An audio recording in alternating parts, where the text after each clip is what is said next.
Agro ফার্মের এখানে পুকুর পাড়ে আসছি। আমি প্রায় অনেকগুলো সজনে গাছ লাগাইছি। তো এই হচ্ছে গিয়ে সজনে গাছ, জাস্ট ডাল বুনে দিছি। কবে ডাল বুনছি, কীভাবে বুনছি এর আগে ভিডিওতে আছে, 1.5-2 মাস আগে। তো এই গাছ কিন্তু এটাকে কিন্তু কোনো যত্নই নেওয়া লাগে না, এবং ঘন গাছের সারিতেও এটা কিন্তু দেয়া যায়। সজনে গাছের কিন্তু অনেক নিউট্রিশন ভ্যালু আছে। এটা কি ফুল আসলো কিনা, না এটা পাতা মনে হয়। পুকুরের পাড়ে ঘন গাছের সারির কাছেও কিন্তু হয়। তো এটাকে ইংরেজিতে বলে মোরিঙ্গা ট্রি, আর সজনাকে বলে সম্ভবত ড্রাম স্টিক। তো এই সজনা কিন্তু একটা সুপার ফুড বলে, অথবা বলে অনেকে মিরাকল ট্রি। এটাতে শাইখ সিরাজ বা অন্য অনেকে অনেক কিছু বলে। আপনি সজনে পাতাটা ভর্তা খাওয়া যায়, কিন্তু ওই হুজুগে পরে ভর্তা খাওয়া যাবে না, কারণ এই যে ডালটা ফেলে দিতে হয়, অনেকে ফেলায় না। আমার যাকে আমি রান্না করতে বলছি সে ডাল সহ দিছে, কেমন যেন কাটা কাটা লাগে। হ্যাঁ, ওই যে ধানের যে একটা শীষ থাকে, সে শীষ দিয়ে রান্না করলে যেরকম হয়। সো বেসিক্যালি আমি মনে করি একদম কচি পাতা বা এই অংশটা দিতে হবে, যদি এটা পুষ্টিমান কম থাকবে। সো এটাতে এক জায়গায় দেখলাম, অনুপাতটা দেখে না, অ্যাকচুয়ালি একটা ভিডিওতে দেখলাম ঘরের বাজার, সেখানে কী যেন দুধ 2 গ্লাস না 3 গ্লাস দুধ, তারপরে কমলা কমলা আর কি, আমি কমলা বলি বরাবরই,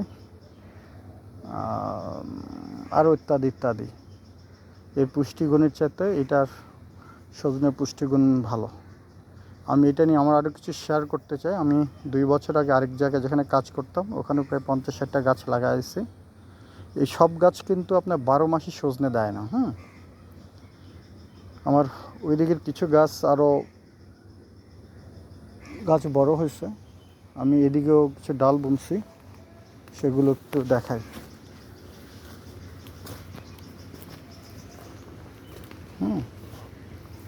এটাও লাগাইছি ড্রাগন গাছ। এই যে এগুলো জাস্ট এবছরে কিন্তু ডাল বোনা, এগুলো কিন্তু প্রায় অ্যারাউন্ড 30% প্রোটিন। একবার আমি 3 বছর আগে, এগুলো সেভ করা নাই, 3 বছর আগে একবার ওয়ার্কআউট করছিলাম যে এগুলো যদি সাইলেজ, সজিনের সাইলেজ নিয়ে মাতামাতি করছিলাম।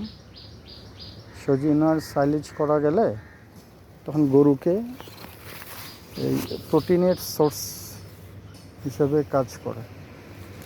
এই যে দেখেন, এগুলো কিন্তু গাছ হয়ে গেছে। সুন্দর গাছ হয়ে গেছে। তো আমরা মানুষ কেন যে কৃষিকাজ করি না।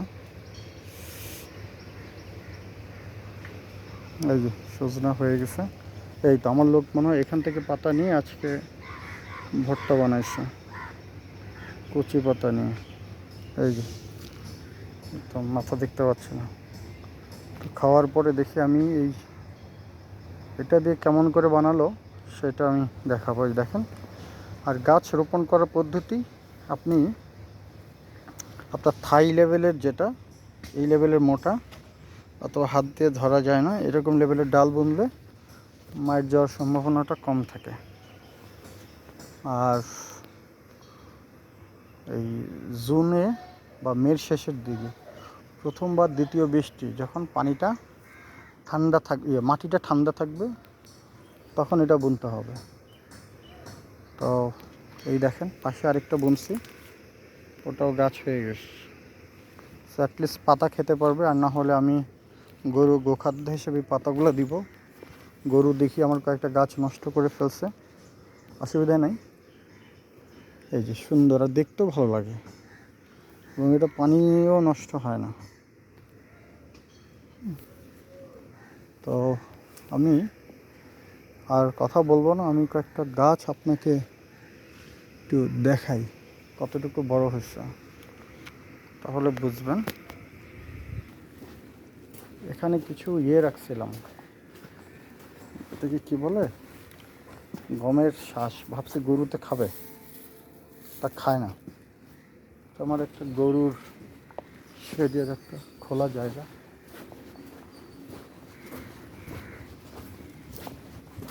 তো এই যে সজনে গাছ কেমন হয়েছে এটা জাস্ট আপনাদেরকে একটু দেখাই। হ্যাঁ, না দেখলে বিশ্বাস হবে না যে আল্লাহর পাকের কি নিয়ামত আছে এখানে। এই যে গাছটা নাভি পরিমাণ সমান জায়গায় বুনছি, এই সিজনেই বুনছি। কবে বুনছি আপনারা 1.5-2 মাসের আগের ভিডিও দেখলে বোঝা যাবে। এটার পাশে কিছু ড্রাগনের চারা বুনছি আছে।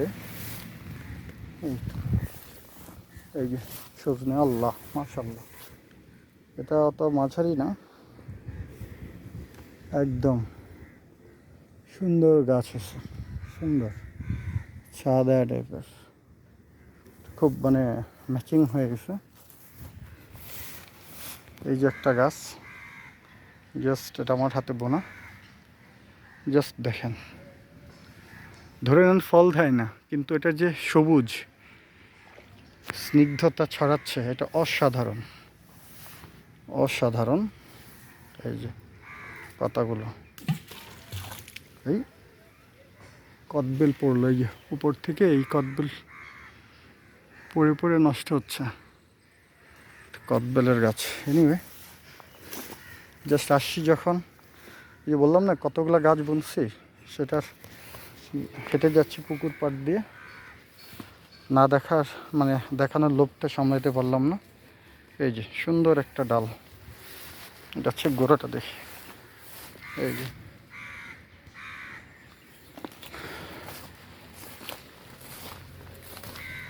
এই যে মাশাআল্লাহ, সুন্দর একটা গাছ থেকে হয়ে গেছে। হ্যাঁ, দেখাতে চেয়েছিলাম খেজুর গাছ, দেখাচ্ছি হচ্ছে কি সজনে গাছ। এনিওয়ে, আমি এটার হেডলাইন দিব খেজুর এবং সজনের আপডেট। আল্লাহ রে, পুকুরে কি পড়েই যায় নাকি। এনিওয়ে, চলে আসছি। সো এই যে আমাদের এগুলো বুনছিলাম এই সিজনে, সামনের বছরে ফল আশা করতেছি। এগুলো সহজে মরে না, এই যে ডাল আছে, পয়সা করতে হবে। হ্যাঁ, আমি আর পুরোপুরি যেতে পারলাম না। এই যে সজনে গাছ বোনা হয়েছে আলহামদুলিল্লাহ। তো এই হচ্ছে আমার সজনে এবং খেজুরের আপডেট। ভালো থাকেন সবাই, আসসালামু আলাইকুম।